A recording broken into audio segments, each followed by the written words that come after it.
მოგესალმებით. აი ასე გააპროტესტეს ადამიანის უფლებათა დაცვის კომიტეტის ხდომაზე ქართველმა ჟურნალისტებმა დღეს აზერბაიჯანელი კოლეგის ავგან მუხთალის გატაცება თბილისიდან ბაქოში. რეაქცია უერთდება ჟურნალისტების პროტესტს და მოვითხოვთ გამოძიებისგან დროულ პასუხს თუ როგორ აღმოჩნდა აზერბაიჯანში იქიდან დევნილი ჟურნალისტი ჩვენი სოლიდარობა ჩვენს აზერბაიჯანელ კოლეგას. და კიდევ ერთი ინფორმაცია ვიდრე გადაცემის მთავარ თემაზე გადავალთ. გადაწყვეტილება მიღებულია და საბოლოო ჩვენი ინფორმაციით. ნაციონალური მოძრაობის თბილისის მერობის კანდიდატი ჟურნალისტი ზაალ უდუმაშვილი იქნება. ის ამ წუთებში კიევში იმყოფება და ჩვენი ინფორმაციით უკვე ჰქონდა კონსულტაციები მიხეილ სააკაშვილთან. განცხადება ზაალ უდუმაშვილი სავარაუდოდ ხვალ დილით გააკეთებს. თბილისში ცნობილი ჟურნალისტი ამაღამ ბრუნდება. შეგახსენებთ ზაალ უდუმაშვილი რუსთავი 2-ის გენერალური დირექტორის მოადგილედ დაინიშნა მას შემდეგ რაც არხი ნინო შუბლაძემ დატოვა და მას დღემდე მიჰყავდა მთავარი საინფორმაციო გამოშვება კურიერი 9 საათზე. თქვენ უყურებთ რეაქციას, რომელსაც ყოველ სამშაბათს და პარასკევს წარმოგიდგენთ მე ჟურნალისტი ინგა გრიგოლია. გვიყურებს TV პირველის მაყურებელი, გვისმენს რადიო მაესტროს მსმენელი FM-ზე 94 და 7 და ასევე პირდაპირ ეთერში ვართ Facebook-ზე. შემოგვიერთდით. საქართველოს კათოლიკოს პატრიარქს კი დაცვა კიდევ ერთხელ შეუცვალეს. ციანიდის სკანდალის შემდეგ უკვე მეორედ. იყო თუ არა დაცვის უკვე ყოფილი უფროსი ზურაბ ბუჩუკური მეუფე პეტრეს სულიერი შვილი და ახლობელი და გახდა თუ არა მისი მოხსნის მიზეზი სწორედ ეს ფაქტი. უწმინდესის დაცვის უფროსი დღეიდან ოფიციალურად იქნება ვანო კობაიძე. ამ თემაზე კონსულტაციები გავიარეთ, შევთანხმდით ყველა მხარესთან, მათ შორის უწმინდესთან. პატრიარქის პოზიცია იყო თქვენ როგორ ჩათვლით საჭირო, ჩემთვის მისაღებიაო. აცხადებს საქართველოს სახელმწიფო დაცვის სპეციალური სამსახურის უფროსი ანზორ ჩობინიძე. მისივე განმარტებით გადაწყვეტილების მიღებისას იხელმძღვანელა იმით, რომ კობაიძე საპატრიარქოს ნდობით აღჭურვილი პირია. მოვიკითხეთ და გვითხრეს, რომ ის არის ნამდვილად სასიამოვნო და მისაღები კაცი თავისი წინა ისტორიით. რა თქმა უნდა, ის არის ნდობით აღჭურვილი პირი, ამბობს სახელმწიფო დაცვის სამსახურის უფროსი. რა ხდება საპატრიარქოში და რატომ შეცვალეს უკვე მეორედ პატრიარქის დაცვა?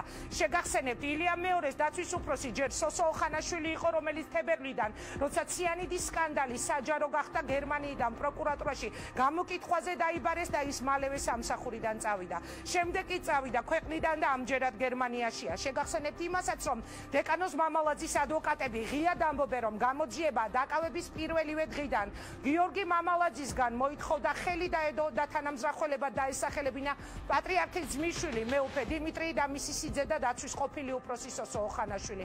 ოხანაშვილი საქართველოს კათოლიკოს პატრიარქის დაცვის უფროსის პოზიციაზე მალევე შეცვალა ზურაბ ბუჩუკურმა, თუმცა ისიც მალევე 30 მაისს გათავისუფლდა ამ პოზიციიდან. რას უკავშირდება პატრიარქის დაცვის უფროსების ასეთი ცვლილება?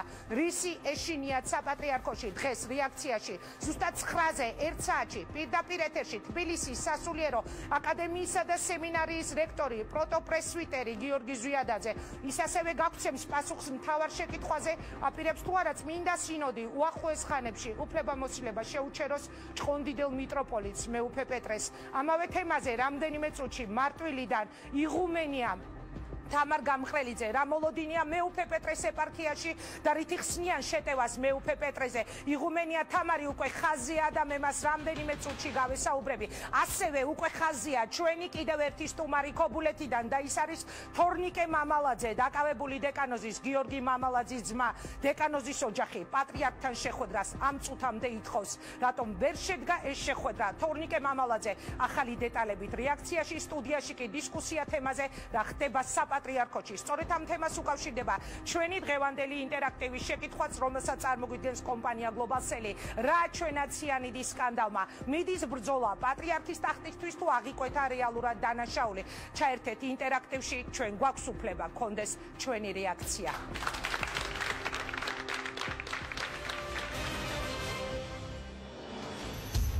დეკანოს გიორგი მამალაძის ოჯახი პატრიარქთან შეხვედრის და მღვდელმთავრების წმინდა სინოდის ხდომის მოლოდინში, რაც გადაწყვეტს სინოდი მეუფე პეტრესთან დაკავშირებით, შეუჩერებენ თუ არა უფლებამოსილებას ერთადერთ მღვდელმთავარს, რომელიც პირველივე დღიდან ღიად იბრძვის დეკანოს მამალაძის მხარდასაჭერად ჭყონდიდის მიტროპოლიტი პატრიარქის რეაქციას ელის.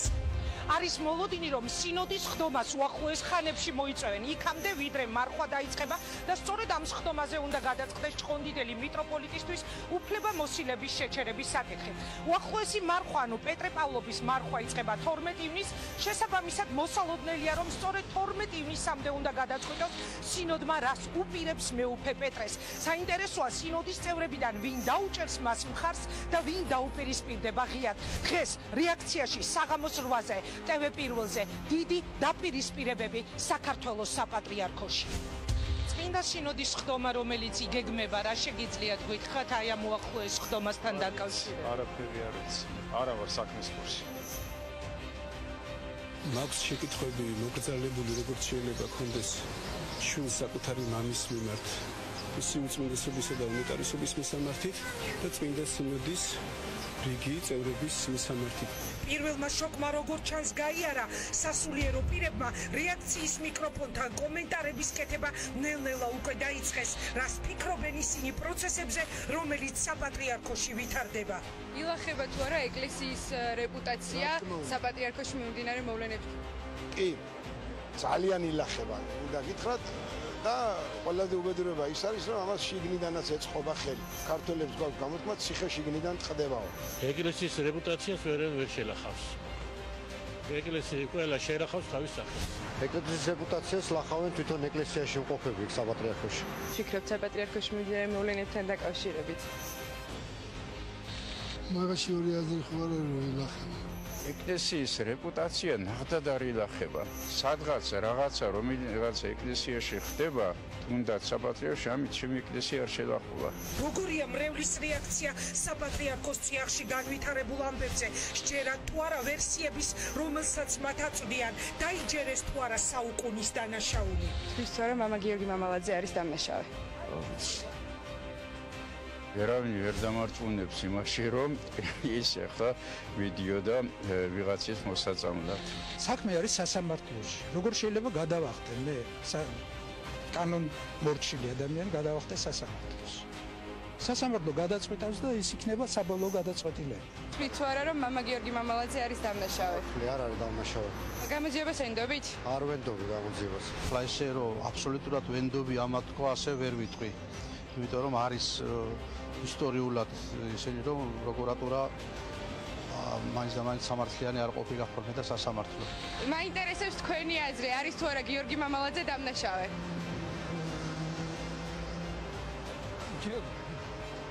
გაარგოს მაგას სასამართლო. არის თუ არა მამა გიორგი დამნაშავე? ვერაფერს ვერ გეტყვით ვერაფერს. TV პირველზე საღამოს 8-ზე სასულიერო პირების, საზოგადოების, დეკანოზ მამალაძის ოჯახის რეაქცია საპატრიარქოს გაკვეთილები სინოდიდან სინოდამდე. თვით თუ არა რომ მამა გიორგი მამალაძე არის დამნაშავე? ვერავისგან ვერ გაიგებ ამას, ეს იცის უფალმა და იცის თვითონ მან. სადღაც არის, რა თქმა უნდა, დამნაშაულზე, რატომ სხვებს არ შეიძლება ინტრიგაც მოუწყოს. მე არ მიჯერა არც ერთ შემთხვევაში, რომ ახლა პატრიარქს მართლმადიდებელი და ისიც მოძღვარი სასიკვდილოდ გაიმეტება. მამა გიორგი მამალაძე ამდენი ხანია ითხოვს აღსარება მათქმევინეთ და მაზიარედო. ვინ იცის რა აქვს სათქმელი? განა არავინ არ უნდა დაუგდოს ყური? ერთ კითხვაზე რომ მიპასუხებ.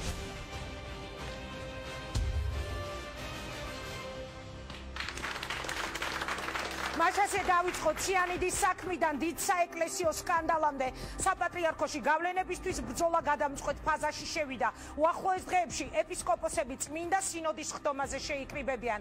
რა ვერდიქტს გამოუტანს სინოდი ჭყონდიდელ მიტროპოლიტს, რომელსაც სულ ცოტა ხნის წინ საპატრიარქოს იურისტმა ედიშერ ქარჩავამ უმძიმესი ბრალდებები წაუყენა. საპატრიარქო იურისტ ქარჩავას განცხადებებს გაემიჯნა, თუმცა ვრცელდება ინფორმაცია, რომ უახლოეს სინოდის ხდომაზე სინოდის წევრები სავარაუდოდ განიხილავენ იმასაც, რას ეფუძნებოდა მეუფე პეტრეს მიმართ ედიშერ ქარჩავას ბრალდებები. შეგახსენებთ წინას ხდომაზე სინოდმა უკვე დასაჯა მეუფე პეტრე, რომელიც პირველივე წუთებიდან ამ წუთამდე იბრძვის და სხვათა შორის არის ერთადერთი მღვდელმთავრებიდან, ვინც იბრძვის დეკანოზ მამალაძის დასაცავად და ამტკიცებს, რომ ყველაფერი პატრიარქის მდივარ რეფერენტმა შორენა თეთრუაშვილმა მოაწყო.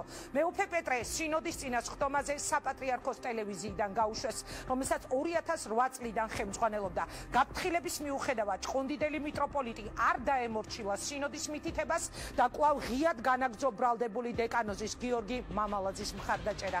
დაისჯება თუ არა მეუფე ამ მხარდაჭერის გამო და შეუჩერებენ თუ არა მას უფლება მოსილებას. ეს უახლოეს დღეებში გაირკვევა. მანამდე კი პატრიარქთან შეხვედრას ითხოვს გიორგი მამალაძის ოჯახი. რა აქვს სათქმელი მისი უწმინდესობისთვის დეკანოზის ოჯახს.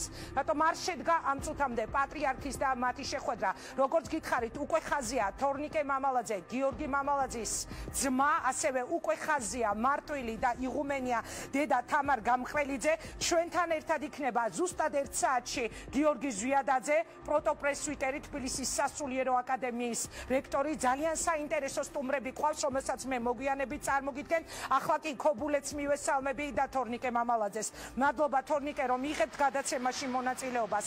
პატრიარქთან შეხვედრას ითხოვდით, თუ არ ვცდები რუსთავი 2-ის ეთერით მოითხოვეთ თქვენ პატრიარქთან შეხვედრა.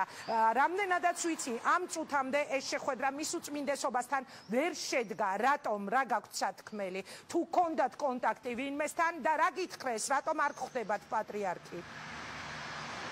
დიახ, მოგესალმებით ხალბატონო. მოგესალმებით. მივესალმებით თქვენს ტელემოყურებელს. დიახ, რა თქმა უნდა, დღეს ვითხოვთ პატრიარქთან შეხვედრაც. ჩვენ მქონდა, მე პირადად მქონდა საპატრიარქოში ერთ-ერთ სასწორებთან კონტაქტი პატრიარქთან შეხვედრასთან დაკავშირებით, რაზეც მე მომივიდა პასუხი, რომ პატრიარქი მიგიღებთ ოღონდ მხოლოდ ოჯახის წევრებს, რაზეც მე უთხარი მოძღვარს საიმამაოს, რომ მე ოჯახთან ერთად მინდა, რომ ადვოკატებიც ესწრებოდეს ამ შეხვედრას, რადგან გამომდინარე იქიდან თუ უწმინდეს და უნეტარეს გაუჩნდებოდა რაიმე ელემენტარული შეკითხვა ამ საქმესთან დაკავშირებით, მე მოგეხსენებათ საქმის ყურში არა ვარ ჩახედილი, გამომდინარე გასაედუმლოების გამო და აქედან გამომდინარე მინდოდა, რომ ადვოკატებიც ყოფილიყო, რომ ელემენტარულად კითხვაზე გაეცა პასუხი. ოჯახის წევრები მინდოდა იმიტომ ყოფილიყო, რომ ჩვენ მოგვესმინა, ჩვენი ყურით მოგვესმინა პატრიარქის პოზიცია, გამომდინარე იქიდან, რომ თავდაპირველად, როდესაც უწმინდესი ჩამობრძანდა ჩვენს ადვოკატებს დაუფიქსირა პოზიცია, რომ მამა გიორგის ენდობოდა, ამის შემდეგ რატომღაც პატრიარქი, ასე ვთქვათ, სრულ იზოლაციაში მოახვედრეს და არ გვაძლევენ მასთან შეხვედრის საშუალებას ადვოკატებთან ერთად. ვინ არის ეს კონტაქტ პერსონა, ვისი მეშვეობითაც თქვენ შეეცადეთ, რომ პატრიარქთან შეხვედრა გქონოდათ? აი ეს არის ერთ-ერთი სასურველი დაახლოებული საპატრიარქოში ამ მომენტისთვის თავშევიკავებ სახელით და გვარის დასახელებისთვის, მაგრამ მიმართავ აქედან, რომ ძალიან მთხოვ, ჯერჯერობით თხოვნით მიმართავ, რომ როგორმე, როგორც მიაწოდეს პატრიარქს, როგორც მეუბნებიან მხოლოდ ოჯახის წევრებზე, მიმართავ მათ, რომ მიაწოდონ ისე უწმინდეს, რომ ოჯახის წევრები არა მხოლოდ ოჯახის წევრებს გვინდა შეხვედრა, არამედ ჩვენ გვინდა ადვოკატებთან ერთად უწმინდეს და უნეტარესთან შეხვედრა. თორნიკე, ვინ არის? მე იმიტომ მკითხეთ ეს საკონტაქტო პირი, ვისი მეშვეობითაც თქვენ ცდილობთ, რომ პატრიარქთან შეხვედრა შედგეს ოჯახის წევრების, იმიტომ რომ საინტერესოა ის საპატრიარქოს წარმოადგენს თუ ის არის გარეშე პირი.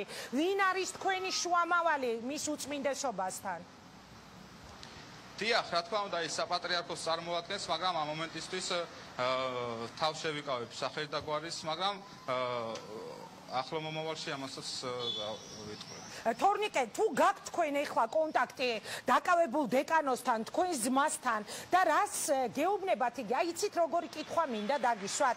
ხომ არ შეიძლება რომ ერთ მშვენიერ დღეს იგი იძულებული გახდეს აღიაროს ბრალი თავისუფლების სანაცვლოდ, რადგან ადვოკატები პირველივე წუთებიდან აქ ამ სტუდიაში და სხვა ეთერებში ამბობენ, რომ მასზე იყო მუდმივად ზეწოლა დაკავების წუთებიდან, რომ მას ხელი დაედო მეუფე დიმიტრიზე და სოსო ოხანაშვილზე, მეუფე სიძეზე.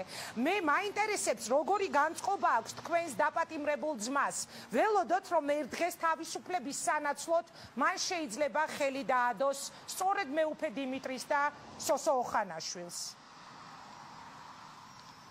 დიახ, მოგეხსენებათ, მამაოს დაკავების დღიდან ზეწოლა იყო პატრიარქის მიშვილზე, რომ დაესახელებინა მეუფე დიმიტრი, დაესახელებინა სოსო ოხანაშვილი, გამომდინარე აქედან, რომ მამა გიორგიმ მყარი პოზიცია უთხრა რომ თქვენს ბინძურ საქმეში თამაში მე არ ავყვები ამის შემდეგ დაუმძიმეს მას ბრალი დაუთხრეს რომ ამის შემდეგ რაც იტყვიო მამა გიორგი ამაზეც უთხრა რომ მე ციხის არ მეშინიაო მე მიჩევნია სიმართლისთვის ვიჩდე ვიდრე თქვენი ბინძურ თამაში მე ავყვეო და არარეალური გუნდი დავასახელო ჯერ უპირველეს ყოვლისა ასეთი დანაშაული არ მზადდებოდაო და მე მით უმეტეს არც ჯგუფი ყოფილა და აქედან გამომდინარე მე პირადად როგორც მისი ძმა უთვლი და შეუთვლი ყოველთვის რომ არც ერთ შემთხვევაში არ უნდა გატყდეს მამა გიორგი ფარხმალი არ უნდა დაყაროს და უნდა ვიბრძოლოთ სიმართლისთვის იმ სიმართლისთვის რა სიმართლეს თვითონ მისი განწყობა ასეთია საომარია მისი განწყობა იგი ბრძოლისთვის არის მზად ის არის სიმართლისთვის მზად სიმართლისთვის ბრძოლისთვის მზად არის რა თქმა უნდა ის არც ერთ შემთხვევაში არ აღიარეს ბრალს იმიტომ რომ ესეთი ბრალი არ არსებობდა და მამა გიორგის ასე რომ ვთქვათ ციხით ვერ შეაშინებენ იმიტომ რომ მათ ზუსტად ვინც ეს საქმე მამა გიორგის მოუწყო აი ზუსტად ის ფაქტი გამოეპარათ რომ ეგონათ რომ მამა გიორგის გატეხავდნენ და აღიარებდნენ რაც მათ უნდათ მოგეხსენებათ გამოდიოდა სატელევიზიო შოუებში თავარი მოწმე თუნდაც ეგრეთ წოდებული უფლებადამცველი ქალბატონი კაკაბაძე და მამა გიორგის ასე რომ ვთქვათ უთვლიდნენ რომ დაასახელე ეს იმიტომ უნდათ რომ მათ აწყობდათ მეუფე დიმიტრის და სოსო ხანაშვილის დასახელება გამომდინარე იქიდან გახსოვთ ალბათ მეუფე იაკობმა ჯერ სიანეთის საქმემდეც სოსო ხანაშვილს დაემუქრა რომ მე თქვენო გაგიშვებთო საპატრიარქოდან არც სიძეობა გიშველითო და არაფერი გიშველით გამომდინარე აქედან მამა გიორგის უთვლიდან და ეუბნებოდნენ რომ სოსო ხანაშვილი დაასახელეთო მაგრამ მამა გიორგიმ რა თქმა უნდა ეს არ დაასახლა იმიტომ რომ ესეთი არ ყოფილა დაასახელეთო რისთვის თქვენ თუ გაქვთ ინფორმაცია თორნიკე აქ არ არის საუბარი ვიღაც რიგით ადამიანზე აქ არის საუბარი მეუფე დიმიტრიზე რომელიც იძულებული გახადეს რომ ბოლოს კომენტარიც გაეკეთებინა და პირობა დაედო რომ მე არ ვაპირებ პატრიარქობას და არც განვიხილავ ამას ანუ რატომ აიძულებდნენ მას რატომ უნდოდა თქვენი ინფორმაციით მეუფეზე დაედო ხელი თქვენს ძმას და ახსენეთ წეგან მეუფე იაკობმა განაცხადაო სოსო ხანაშვილთან დაკავშირებით რაღაც განცხადება ჯერ კიდევ ციანიდის სკანდალამდე ამ ამბავში თქვენ მეუფე იაკობის კვალს ხედავთ დიახ მეუფე დიმიტრიზე იმიტომ უნდათ რომ მოგეხსენებათ მე როგორც ვიცი მე ინფორმაციას არ ვქლობ მაგრამ მე როგორც ჩემი გადმოსახედიდან ვიცი მეუფე დიმიტრი იყო ერთ-ერთი კანდიდატი და ერთ-ერთი ძლიერი კანდიდატი ასე რომ ვთქვათ პატრიარქის ტახტისთვის აქედან გამომდინარე ალბათ სავარაუდოდ რომელიღაცა ძალები რომლებიც დღესდღეობით საპატრიარქოს ჩაბუდებულები არიან და მათი კანდიდატი უნდათ რომ გაიყვანონ ასე რომ ვთქვათ პატრიარქად აქედან გამომდინარე მეუფე დიმიტრის როგორც თქვენ ახსენეთ ქალბატონო ინგარო ნაღდათ ათქმევინეს უარი განაცხადა მეუფე დიმიტრიმ და თავისი კანდიდატურა ასე ვთქვათ მოხსნა სოსო ხანაშვილი რა თქმა უნდა მოგეხსენებათ დაცვის უფროსობიდან მოხსნეს და უმეტე საერთოდ ქვეყნიდან გაუშვეს და აიძულეს ქვეყნიდან წასულიყვნენ აქედან გამომდინარე მე ეჭვმიჩნდება რომ ეს ყველაფერი არის ბინძურად შეთითქმული საქმე ტახტი საპატრიარქის ტახტი ვის პატრიარქების ეჭვი გაქვთ თქვენ ოჯახს აი წეგა რომ თქვით მეუფე იაკობი ფიქრობთ რომ ის ჩარეულია მთელ ამ ამბავში ეხლა რაზეც თქვენ ჩვენ ეთერში გვესაუბრებთ დიახ რა თქმა უნდა მოგეხსენებათ მეუფე პეტრე მყარად დგას იმ პოზიციაზე რომ მამა გიორგი მართალი არისო იქიდან გამომდინარე რომ მეუფე პეტრემ არაერთხელ ახსენა რომ შებძამდითო მამა გიორგისანო თქვენი ყურით მოусმენთო და თქვენ თვითონ ჩემ გვერდში კი არა და სიმართლის მხარეს დადგებითო მოусმენთო დარწმუნდებით მამა გიორგის სიმართლეშიო აქედან გამომდინარე მეუფე იაკობი არის ერთადერთი ეპისკოპოსი რომელიც კრძალავს რომელსაც ასე რომ ვთქვათ გადაკეტილი აქვს ციხის კარები მამა გიორგისთან შესასვლელად მე პირადად რამოდენიმე სასულიერო პირთან მქონდა კონტაქტი ასე რომ ვთქვათ გავლენიან სასულიერო პირთან მქონდა კონტაქტი რომ რომლებიც მიდასტურებდნენ რომ მე მინდაო მამა გიორგისთან შევიდეო, მე მინდა რომ მისი ყურით მოვისმინო, მე მინდა რომ სიმართლეში გავერკვე, მაგრამ ერთადერთი ეპისკოპოსი, ქორეპისკოპოსი არისო მეუფე იაკობი, რომელიც ვიგრძალავსო მამა გიორგისთან შესვლასო და ჩვენ მათ წინააღმდეგ ვერ მივდივართ, იმიტომ ვერ მივდივართ მათ წინააღმდეგ, რომ ამ ეკლესიას ხელით მაშინა ამ ეკლესიას ერთი მოსმითო ჩამოგვართმევს. აქედან გამომდინარე მეუფე იაკობი არის დიახ, რა თქმა უნდა, ასეთი გავლენა აქვს ფაქტის სახეზეა, იმიტომ რომ არც ერთ ეპისკოპოსს არ უშვებენ და ფაქტის სახეზე არის. კი ბატონო, და კიდევ ერთი კითხვა და უნდა გადავიდე იღუმენია თამარ გამხრელიძესთან. აი რომ შეხვდეთ პატრიარქს თორნიკე ოჯახი, ადვოკატები, სხვა შორის ჩვენ ყავს დღეს ადვოკატები მოწეული, მათ შორის ძალიან საინტერესოა ჩემთვის პირველად იქნება დეკანოს მამალაძის ადვოკატი, რომელიც სახაზინო წესი დაუნიშნეს სულხან კომაქიძე და სხვაებიც მია ზოიძე, გიორგი ფანცულაია, ისინი უფრო დეტალურად ამაზე ალბათ ისაუბრებენ, მაგრამ აი რომ შეხვდეთ პატრიარქს და უწმინდესმა რომ დაგისვათ ასეთი კითხვა, რა იყო ის 50 მილიონი, რომელზეც საუბრობდა რაღაც ფონდის შექმნა, რომელზეც საუბრობდა საპატრიარქოს იურისტი ედიშერ ქარჩავა, რა პასუხი აქვს ოჯახს ამაზე? ქალბატონო იგა, დამეწუნეთ ამ კითხვას უწმინდესი ჩვენ არ დაგვისვენს, იქედან გამომდინარე რომ უწმინდესმა და უნეტარესმა ეს ყველაფერი დეტალურად იცოდა. მამა გიორგის უწმინდესის მინდობილობით ჰქონდა გადაფორმებული უწმინდესის ხელმოწერა, რომელიც ჩვენმა ადვოკატებმა წარადგინა. ზუსტად უწმინდესის პირადი ხელმოწერით იყო ეს მამა გიორგიზე გაფორმებული მინდობილობით. კონკრეტულად იყო, დეტალურად იყო აღწერილი ეს თანხა რაზეც უნდა გახარჯულიყო. კონკრეტულად თითეული კაპიკი იყო იქ აღნიშნული, რაზეც უნდა გახარჯული იყო. აქედან გამომდინარე ქარჩავა რომ გამოვიდა და დაასახელა ვითომაც მამა გიორგი ფულს ათეთრებდაო, როდესაც ამის შემდეგ, როდესაც ადვოკატებმა წარადგინეს ეს მყარი მტკიცებულება, რომ ეს სიმართლეს არ შეესაბამებოდა, მოგეხსენებათ, გამოვიდა შემდეგ ქარჩავა და ამ ამბის გადასაფარად დაიწყო მეუფე პეტრეზე ბრალდებები. მე ისიც მინდა ერთი წუთით ქალბატონო იგა თუ შეიძლება, ისიც მინდა რომ ვთქვა, რომ მეუფე პეტრე კონკრეტულად მამა გიორგის პიროვნულად კი არ იცავს, მეუფე პეტრე იცავს სიმართლეს. ამ მომენტში მამა გიორგი ეწირა უსამართლობას და აქედან გამომდინარე მამა გიორგი არის დარწმუნებული ვარ მის ადგილას რომელიმე სხვა სასულიერო პირი ყოფილიყო, მეუფე პეტრე როგორც დღეს იბრძვის სიმართლისთვის, ისე იქნებოდა მაშინაც. მადლობა თორნიკე, მადლობა რომ იყავით ჩვენი სტუმარი. მე წარმატება მინდა გისურვოთ, ჩვენ ალბათ კიდევ ბევრჯერ გავაშუქებ დეკანოზის თემას. კარგად ბრძანდებოდეთ, ეს იყო თორნიკე მამალაძე, დაკავებულ დეკანოს გიორგი მამალაძის ძმა. ახლა კი გადავდივარ იღუმენია თამარ გამყრელიძესთან, მე მას დიდ მადლობას გადაუხდი, რომ დაგთანხმდა გადაცემაში მონაწილეობაზე. მადლობა დედაო, მე შეკითხვები მაქვს თქვენთან კონკრეტული და მე მინდა რომ მე და თქვენ დღეს ვისაუბროთ, ელოდება თუ არა თქვენი ეპარქია მეუფე პეტრესთვის უფლებამოსილების შეჩერებას, თუმცა მანამდე ერთი რამ მინდა წავიკითხო. მე არ მქონდა წაკითხული თქვენი Facebook სტატუსი, რომელიც რუსთავი 2-ზე პიესში ჟურნალისტ თეადეიშვილის რეპორტაჟში მოვისმინე. ეს იყო ძალიან მწვავე სტატუსი, რომელიც გეკუთვნოდა დღეს. თქვენი ნებართვით წავიკითხავ. ეკლესიაში კორუფცია, ნარკომანობა, მამათმავლობა, ძველბიჭობა და ასე შემდეგ არაა პრობლემა. სამაგიეროდ პრობლემაა ჭყუნდიდელი მიტროპოლიტი, რომელიც ყველა ამ მუზნეობას ებრძვის. ეს არის ძალიან მძიმე ბრალდებები, ეკლესიის მიმართ. უფრო მეტად ხომ არ განუმარტავდით ჩვენს მაყურებელს, რას გულისხმობდით? საღამოშვიდობის ინგა თუ მომცემთ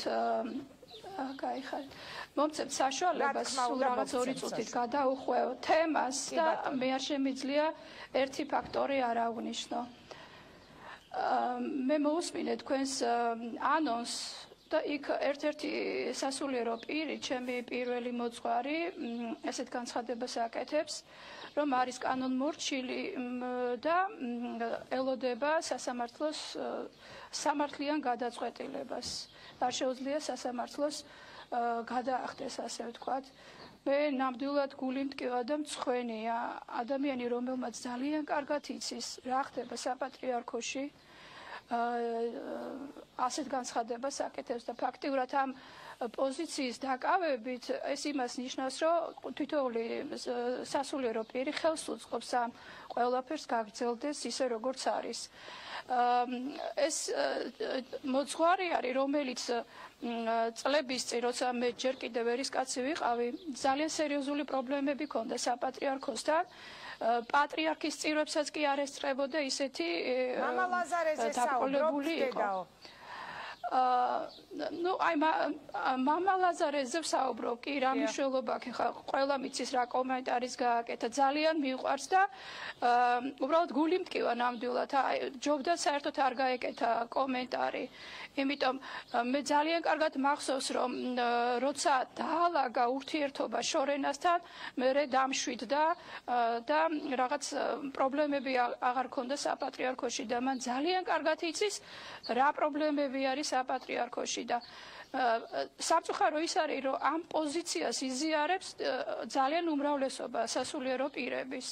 აი როგორ უნდა ვენდო სასამართლოს სადაც მე თვითონ ვიყავი როცა დახურეს მამა გიორგის ეს საქმე რამდენად შეურაცხყოფელი იყო იქ დამსწრე საზოგადოებისთვის და თვალში ნაცრი შეყრა. აი ესეთ უსამართლო საფუძველით დახურეს ეს ხდომა. აი მე უბრალოდ არ შემეძლო რომ ეს კომენტარი არ გამეკეთა.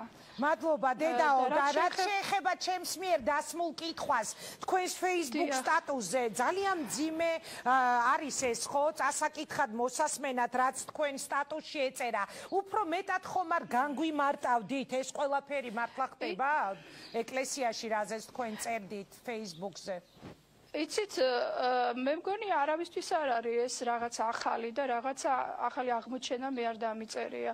ძალიან ბევრი ადამიანი მოდის გვესაუბრება დაბრკოლებულები არიან თვითონ ჩვენც ვიცით სასულიერო პირებმა ვინ რითის უნდქავს რასაკეთებს ძალიან ბევრი თემა თვითონ თქვენ ტელევიზიის ეთერებშიც გაჟღერდა ისე რომ მე რაღაცა ისეთი არაფერი არ დამიწერია რაც საზოგადოებისთვის ცნობილი არ არის. დედაო, რა მოლოდინი გაქვთ? უпростоრე ჯერ კიდევ ამ სტატუსთან დაკავშირებით მინდოდა მეკითხა თქვენ ბძანეთ რომ მეუფე პეტრე ებრძვისო ამ ყველაფერსო რაზეც თქვენ ამ Facebook სტატუსში საუბრობდით. ამ თემაზე თუ იცით მეუფე პეტრეს ღიად უსაუბრია სინოდის წევრებთან, პატრიარქთან მაგალითად? ინგა ამ პრობლემებზე და ქალბატონ შორენასთან დაკავშირებით რა პრობლემებიც არის და რა მხილებაც მიდის ჩვენი ეპარქიის მხრიდან ეს უკვე წლები არის მიდის ეს ხდებოდა პატრიარქთან ეს ხდებოდა სინოდის ხდომებზე პირად საუბრებში ესე არ არის რომ მეუფემ თქვა და ჩვენ ამ ყველაფერს ვიმეორებთ ეს ყველაფერი ჩვენ დედების თვალწინ ხდება ჩვენ ვიხილეთ ჩვენ მოვისმინეთ ისე რომ რაღაც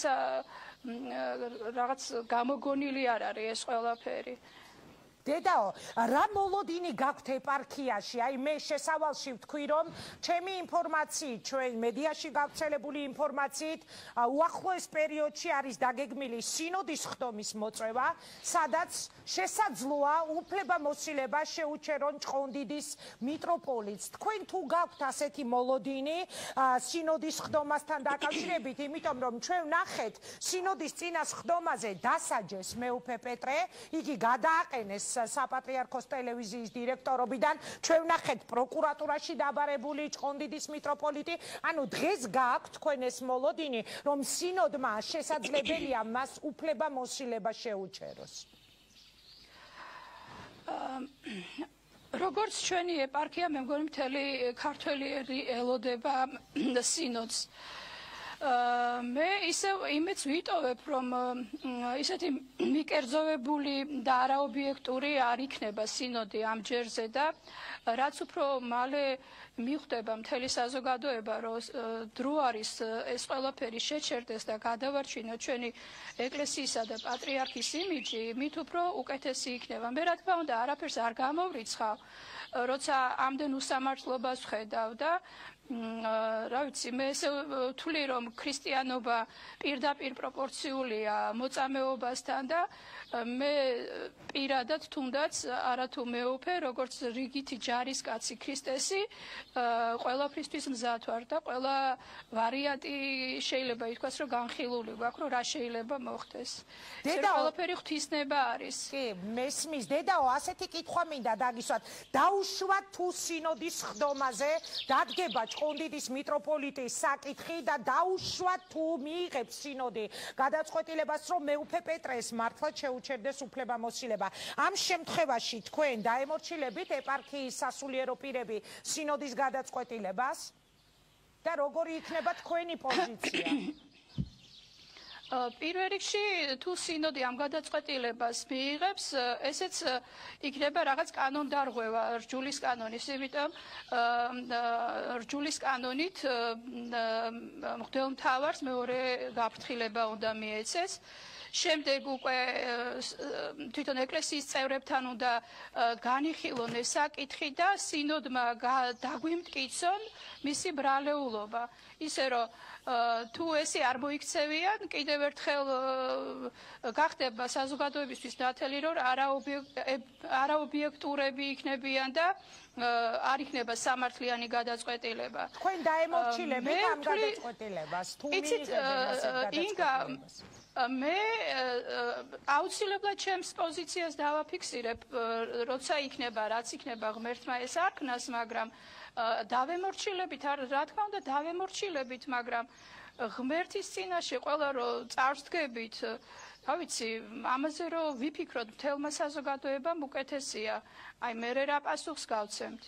ანუ ხომ არ არის თქო საფრთხე იმისი რომ თუ ასეთი გადაწყვეტილება იქნება სინოდის ხდომაზე მიღებული რაღაც ერთგვარი დამოუკიდებლობას ვერ ვიტყვი, მაგრამ რაღაც ერთგვარად დაუმორჩილებლობა მოყვეს სინოდის ამ გადაწყვეტილებას ეპარქიის სასულიერო პირების მხრიდან. ამას გეკითხებით, იმიტომ რომ ჩვენ უკვე ვნახეთ, როგორ დასაჯეს მეუფე პეტრე. ჩვენ ვნახეთ, რომ მას მისცეს გაფრთხილება. ამ გაფრთხილების მიუხედავად მეუფე არ დაემორჩილა და იგი დღემდე ღიად აფიქსირებს საკუთარ პოზიციას ციანიდის ეგრეთ წოდებული ციანიდის სკანდალზე.